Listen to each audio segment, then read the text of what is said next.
这强风不能轻忽，陆续在各地造成了灾情。彰化有大楼的玻璃遭到吹落，到现场协助围封锁线的员工不慎被砸中头部，还有腿部留下了8公分的伤口。有邮差则是上班途中不敌强风摔车，代收的款项也被风吹走，最终只找回了2000元。苗栗则是有保全也被强风吹落的铁门砸中头部。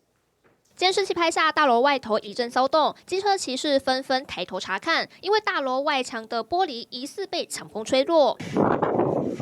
地上满是玻璃碎片，还能看到斑斑血迹。受伤的是大楼2楼的员工，玻璃破碎当下，他奉命下楼协助围封锁线，却被2次掉落的玻璃砸伤。救护人员到场替他包扎伤口送医。一个是砸伤，是头部，脚的伤口目前是有2个伤口，一个大的伤口大概有8公分左右大。受到台风外围环流影响，彰化24号中午刮起强风，中山路这栋大楼5、6楼间的玻璃被吹落，相关单位紧急进场维修。